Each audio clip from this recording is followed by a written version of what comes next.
just in the nature of this conversation, the reason I wanted to bring up the racist or anti-racist piece is, as a listener, as someone tuning into this podcast, I'm the white guy. What do you think of me? What bucket are you putting me in as I have that conversation? Right? In a world that often pulls us apart, More in Common brings us back to what matters. Hosted by Gerren Taylor and Keith Richardson, this isn't your average podcast. It's a challenge to think deeper, question louder, and grow further. At More in Common, we work with NFL teams, tech companies, and professionals across industries to improve communication and foster compassion. And with a focus on emotional intelligence, we aim to bring a wealth of experience to help you navigate the complexities of human connection. We've never been more connected and yet more isolated. We want to explore the roots of that tension and offer a way back to what we all need: real human connection. Enjoy the show. That way. Yeah, the cold open thing is, I think, awesome, but it's always nice. You like to be on air.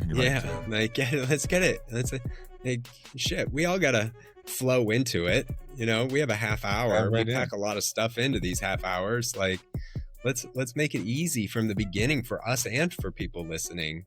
It's like your hat. Support your friends, man. Support your friends. Hey, I for the people who still listen and don't watch on YouTube, I try to mix up the hat game a little bit. There's been cowboy hats. There's the people are trash, but not you. Isn't that the time out? This element that society in American society, it has become so colloquial to say people this, people suck, people this. Yeah. And that underlying element that ultimately just is, yeah, but not you, right? Like, it's just hidden. It's not me. It's not you. Yeah. And you don't like, if I say, right? Right. If I say people suck, you're not thinking, oh, but what about me? Yeah. Like, yeah, but what people can we specify? Be a little more specific in our language. Anyway. I digress. No, I digress from the topic we haven't started yet. But it's part of what we've been talking about anyway on the show for a while, which is, how to improve conversation through things like clarity, being more clear about what we're talking about, and not just assuming exactly what's going on. Yeah. Good old assumptions. So we're going to continue. Welcome, by the way, everybody. Welcome back. Pod. Just so you're clear, like it's Sunday morning. It's 11:47 Eastern time. It's 8:47 Pacific where Gerren is. It's a nice relaxing fall day here in Cleveland. I don't know what it's like there. It's a little gray. I'm not gonna lie. It's a little gray out there today, but it's early. So California, both Baja and Alta experience this, where the fog is the start, or it's gray in the start, and then it burns. Temperate 73-degree day, which I'm hoping for right now. That which you're hoping for. Yeah. Which you're hoping for. All right. Well, welcome back. It's good to see you again, as always. This week, we're going to continue our discussion on logical fallacies. In fact, it's a series that we've been doing because, especially right now, part of the issue I see a lot happening in how people are talking at each other and not to each other is using these fallacious thoughts. Like, that they have thoughts that connect in some ways, or for them, but not necessarily in a logical way, right? Sometimes often in emotionally driven ways, or because somebody told them so.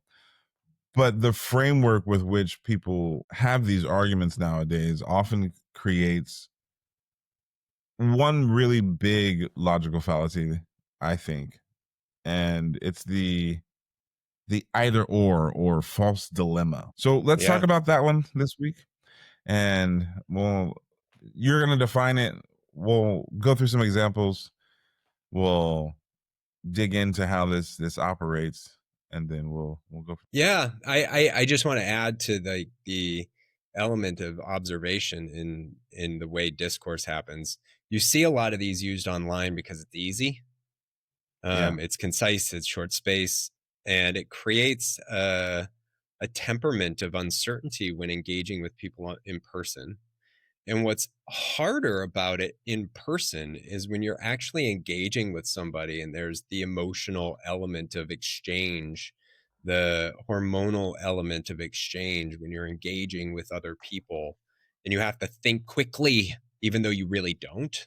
It's almost like there's a sense that, oh, I've got to have an answer for this, that it's really hard to navigate these logical fallacies in dialogue. And we all, I think every one of us wants to quote unquote think for ourselves or, have difficult or just be able to engage in conversations. And Right. these logical fallacies litter through them. And I totally agree. Either or the false dilemma is one of the biggest ones that we see all the time. And so I think we all know what it is, but really breaking it down is, I think, just as equally as important. So either or is, oh, go ahead. Oh yeah, hit the definition, and then we'll come back around, and I'll throw my thoughts in. Yeah, ultimately, it's the conclusion that oversimplifies the argument by reducing the argument into two sides or two choices. And it shows up in our culture all the time through, competitiveness, through politics, especially. And one of the things I think we see right now, especially when things are so moving so fast, is that the polarization it's hyper polarization. Um, and so that you can't add nuance because everything becomes this false dichotomy, and it seems like people don't even want to have the time to take those discussions to where they could go. Yeah, I think that's a really couple of things in what you just said, because we have the tendency now where you do see some movement in the direction of challenging this. I don't know, you might have been in a situation where someone says, I know there are two sides to every story, but there are three sides to every story. There's one side, the other side, and then what actually happened. Right. And then there's, like you said, adding nuance to discussion. And the reality is the false dilemma, or the either or, as some might refer to it, as a false dichotomy or black or white thinking, right? In addition, there's all or nothing thinking or polarized thinking, binary thinking at the end of the day, is that it's not about three sides or four sides. It's really inspecting the discussion points to understand as much as you possibly can relative to it, to draw a conclusion that's logically derived from the points that are being discussed. And when we get to a place where we see it all the time, right? Like examples that that came up in just researching this a little bit for the conversation are, like, if you're not a vegetarian, you don't care about animals, right? If you're not with me, you're against me. If you're not a capitalist, you're a socialist, which I Or think a is an commie. interesting one to explain. Or a commie, right? If you're introverted, then you're not extroverted. Or if you're extroverted, you're not introverted. We talked about this with Katie very briefly, left brain, right brain, Mm-hmm. right? You're either left brained or right brained. You're either left in politics or right in politics. Well, another You're political either, example where I think this occurred is when people were talking about, defund the police versus, using that money. What it really meant was using that money for more training in psychological intervention teams, things that are not just law enforcement. But it was boiled down to this false dichotomy between funding the police and not having police at all. Like, I don't think that's what people were saying. yeah, I think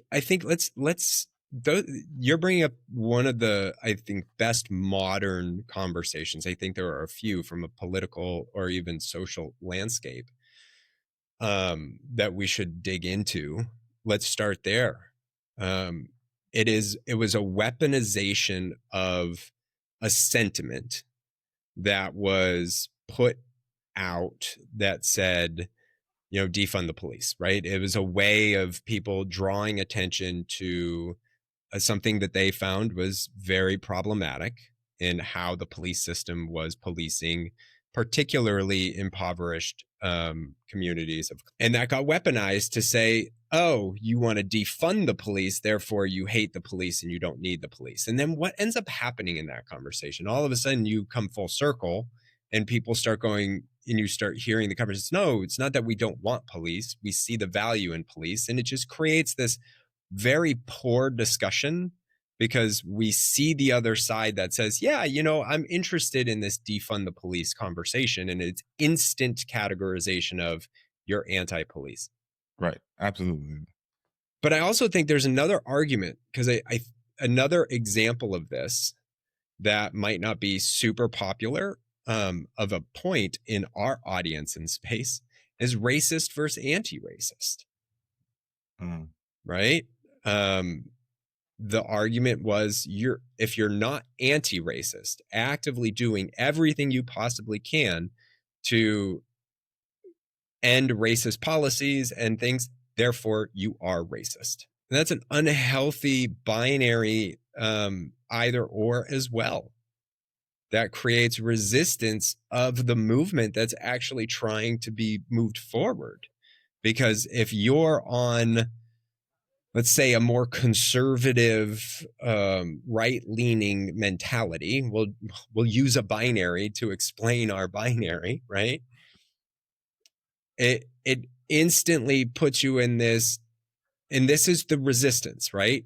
That's not logical, one would say. One, I don't want to be called a racist, and just because I'm not doing the things you need me to do doesn't mean I'm racist. So and by that lack of logic, when you're on the other side of an argument in the binary, it doesn't seem right because it is lacking logic and reason, right? It is boiling things down into its simplest two parts to make your point that you are trying to move forward, right? Yeah. I mean, that's an interesting one. There's definitely a lot of nuance there for sure. But there is, right? Yeah. Yeah. I do think I'm curious to get your take on it because I just dropped well, that I do one think on there you. is Prep for that conversation. Yeah, we didn't prep for that conversation. I do think there is some truth in the anti-racist sentiment insofar as people who are white and privileged and benefit from a system that relies on the oppression of others and don't do things to dismantle it are actively participating in it and benefiting from it. If you can't recognize that about yourself, that's a different question. But if you don't stand against the system that you know is treating other people unfairly and wrongly, or at least speak out about it, I don't know if it's everything that you can, right? Like I think that's part of the nuance, right? Because I don't think that we all do everything that we can about anything. But it does often happen that people are knowingly participating in a system that oppresses others with no pushback. And I think you see that a lot right now, even with how the current government is trying to frame the operations of ICE, for instance. And if you don't support that, then you're anti-American. It's part of that same thing. And even right now, like I would say, if you are someone who sees that happening and your value system doesn't allow you to speak out against that and you support the continuation of that, then you should ask yourself this question. Yeah. And I think what you're exposing here in that is the nature of the nuance in it from a position like, because we could go a step further and say, well, a lot of people, even people of color now, have take advantage of this system that has been born out of decades and centuries of white supremacy, right? And thus, if they're not doing everything to take it, like to fight against it, therefore then they're racist too, right? So this is the danger of the either or, is that it lacks, reality. It's like, well, okay, so we have a system that is based on white supremacy. I'm not going to argue with that. It's been built over time. It's had some moments of progress and some moments of regression, and it continues to battle back and forth. The question then is, what are you doing? Are you doing anything? Because we can't do everything. In other words, I can't just sell my house because, hey, let's go back to survival. We have to talk about it in every episode. Right? We can only do so much. And part of the reason these things exist is because we can't cognitively process the nuance of every argument in every situation. Right. But if you're unwilling to explore this dialogue and you instantly resist it, then the question is, what are we actually talking about here?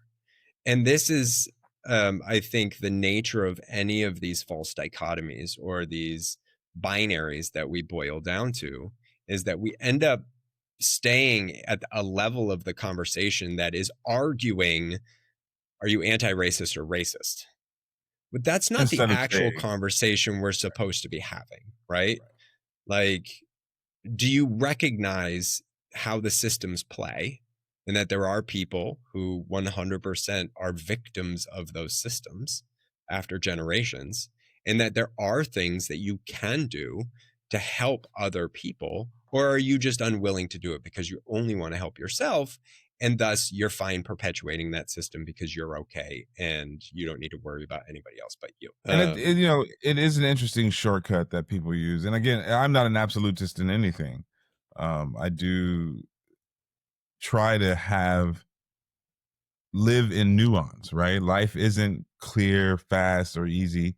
It isn't, our brains love this stuff. We love to make it simplified and make it binary, because that's an easier way for our brains to move through the world in some ways. But even if you were in a relationship with someone and they were like, if you don't agree with me, you don't love me, like, would you consider that a healthy situation? No. I think what's interesting, just in the nature of this conversation, the reason I wanted to bring up the racist or anti-racist piece is, as a listener, as someone tuning into this podcast, I'm the white guy.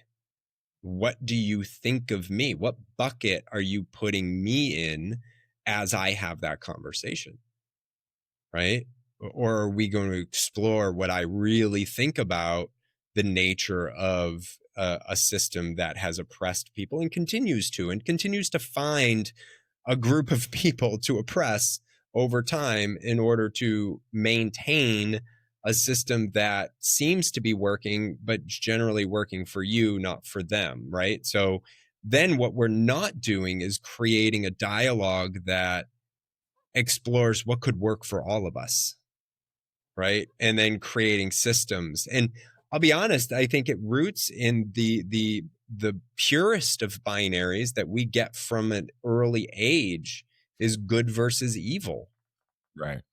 The villains of the story. Right? Like we love, I mean, every movie that's made is on the hero's journey, which requires an antagonist, the bad guy, if you will. If you've ever watched a movie, and I can't think of an example right now, where the good guy and bad guy like flip-flop throughout the course of the movie, and you're just kind of sitting here, who am I rooting for?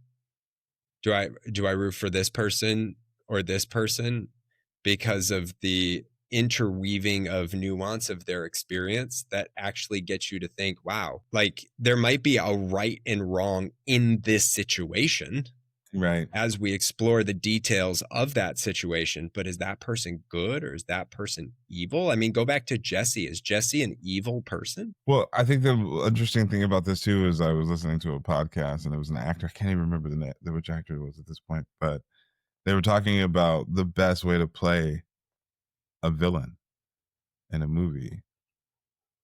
and they were like, "How did you draw out all this evil? Like, what was it about the character that allowed you to draw it out?" He's like, "It wasn't that at all. The best villains don't think that they're bad. Yeah. They're doing what they think that they need to do."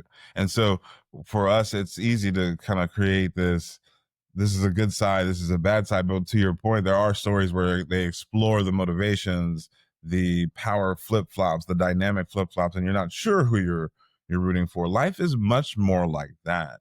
And it forces us to ask questions about what we actually value, what's actually important to us. So now that we've kind of given a lot of examples and real world experiences around it, and even, you know, where we find it tricky, even sticky for me, let's talk more to how we get around this. How do we avoid falling into this particular trap? Especially, like I said, nowadays when everything feels like, and maybe I'm wrong about this, maybe there were times where it was just as polarized, but I think with the internet and with, you know, AI, with all the things that are happening in the world that we live in right now, it's really, really easy to get super entrenched in an either or fallacy about a lot of different topics. I mean, you think of, yeah, I love the idea of talking about what to do. I think you just exposed a couple of things that are worthy of exploring just a little bit in detail relative to, in particular, conversation, right? Like, I think that's one of this is such an important piece of the conversation is if you're talking to someone that is expressing an idea that you categorize, we've talked about this before as suitcase terms, right? You've now projected your emotional experience, your personal expectations, or whatever it is onto the other person. And now you put them in a bucket and you create an enemy in your head, right? Now they are the evil one in this situation, but to them, you're the evil one in this situation. A good guy with a gun beats a bad guy with a gun. Who decides who's the good guy in this discussion? Right. And being able to just break through those either ors to explore the nuance is how you avoid the enemy creation in your mind, because that enemy is an enemy only to you in your head. Only do Now, you. they Yeah. might actually be an enemy, and we do need to be able to parse the difference between someone who is out to harm us and hurt us and think of us as a like less than in a human being. You think about anti-LGBTQ movements, right? Like if you're part of the LGBTQ community or support it and people are actively out against you, like that is a real threat. But if you Yeah. think everybody who says, I don't know if I support gay marriage as the enemy, you have no chance of making them an ally, right? Because you've instantly bucketed them. And it's so important that we do find a way to break through this. But I will say, um, it's also recognizing like we're all going to fall victim to this, right? We are all going to, we talk about cognitive bias all the time, the shortcuts, you've mentioned it. Now, I'm going to talk about one. It's called functional fixedness. Now, it doesn't have anything to do with either or, but in a way it does. Functional fixedness is the perception that a thing is only to be used as a thing. So if I have a metal bottle and I need to hammer a nail, but I don't have a hammer, it becomes paralyzing to think, oh my God, I need to hammer this nail and I don't know what to do. I can't hit the nail because I'll hurt my hand or maybe I'll make the situation worse. When you have a bottle right next to you, but the first thing you think when you see that bottle is, I'm just drinking water out of that. Right. And it's a super simple example. But at the end of the day, we see this with all things. We instantly look at that thing for what it's used for, and we don't think about its potential to do anything else. When at the end of the day, there is potential for anything in front of you to be used for what you might need it for. And we get stuck categorizing these things. So I think the first thing we do, and I'll be curious to get your response here. I'll take a lick out of Katie's book and realize, like, hey, let's stop talking for a second. First thing to do is recognize that we all do it, and it's going to happen. You aren't a sheep because you did it. You aren't, some lemming that is just going along with the crowd. Your brain is just simplifying the environment that you're in to make judgments quickly. I'm going to pause there because I'm curious what your thoughts are too on what we do about this. Well, like I said, I like to live in nuance. I think for me, it's about slowing down a little bit, trying to name it if I catch myself doing it, as we were talking about earlier. And we do fall into it. It's one of those things that's a real occasion to happen. I do think part of it is asking questions, being curious. Am I trying to win this conversation, or I'm really trying to understand what this person is coming from and what they're doing? And empathy. I do try to meet people where they're at, even when I vehemently disagree with them. Like I said, I do think there are bright lines about that, about how you care about people. And for me, that's the danger, right? Like you were saying, we try to stay safe. So if I can't trust my safety around you in a grander sense, then that's a big part about whether or not we'll be able to connect, Yeah. But I do hold space for that tension. I do allow it to exist. I do allow myself to be in that crucible at times in order to stretch what I think and how I feel about and what I know versus what I don't know. I think what's interesting, are the 4 things that I think I would do. Yeah, I'm going to add one more, and I'm going to add a little context to it because I'm adding the context that I appreciate this about you, right? We have the tendency to often say, this is how I would do it. And one of the areas that's inaccessible for a lot of folks is how you, Gerren, do it, including me. You were raised in an environment, as we've talked about recently, where you were on the moderator, like you were a conflict moderator in middle school, right? Like a lot of your formative times you were on debate team, you established a lot of these skills early on. So the emotional navigation is actually easier for you because you have the practical skill sets to overcome the emotional roadblocks where many of us don't. We are often thrust into situations where our parents fight in front of us, but they won't, like, it's that old adage, don't fight in front of your kids. And then and there is some truth to that, depending on the nature of the fight. But what it leads to is this binary, right? Of you either fight or don't fight versus disagreeing and then teaching your children how you can come out of the other side of that disagreement in a more positive place, not forcing your children to figure it out on their own because they're not capable of it, right? And so most of us have grown up in that type of environment. And so there's this wonderful phrase that a lot of folks use, my wife included, is conflict. I'm afraid of conflict, or I'm conflict avoidant. And I think this is the recommendation that I have in this is get comfortable with a little bit of conflict. It doesn't, you said this one time, and I'll never forget it. I think I know it's not your quote, but I give it to you, is conflict is inevitable, combat is optional. Challenging an either or by asking a question, as you put it, try to find out why that is the binary that person is choosing. Asking the question, do you think it's just those two things? Or do you think there is more in that we could explore together or discuss? And not just the third option, but all of the options, and really dig into it.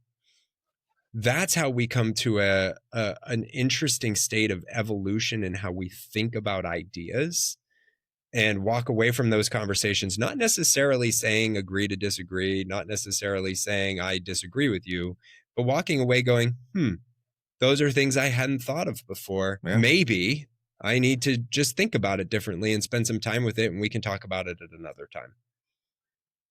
Right? So being comfortable with a little bit of conflict. It's such a good point. And if we try to reduce the world to black and white, you miss all the color, right? Like if you focus on the either or, then you miss the depth of really. And I think this is part of why I was always drawn to what you were saying about my background and my history. Is like I am curious about people, genuinely. Me too. Curious about people. And if we can embrace our curiosity instead of trying to be so certain, instead of trying to be so right, we will learn a lot more about each other. We'll learn. See what I did there? I mean, drop it there, man. Drop it there. Look, it's always a wonderful. I can't believe, I'll be honest, we're past time, and I'm gonna wrap it here because, man, this conversation flew by. I hope it was as engaging for you as it has felt for me. And by you, I mean the audience member. And if it was, like, please share this and use it as an opportunity to start a conversation with the person that you're sharing it. Like it, leave us a comment. Let us know if there's something you want to talk about. You're finally noticed we have some ads in this. That's not because of us. That's because of you. Our podcast hosting platform has determined that we have enough listeners to actually advertise to. So thank you for tuning in, and we'll see you next week. Yeah, that's right. We'll see you next week. Have fun.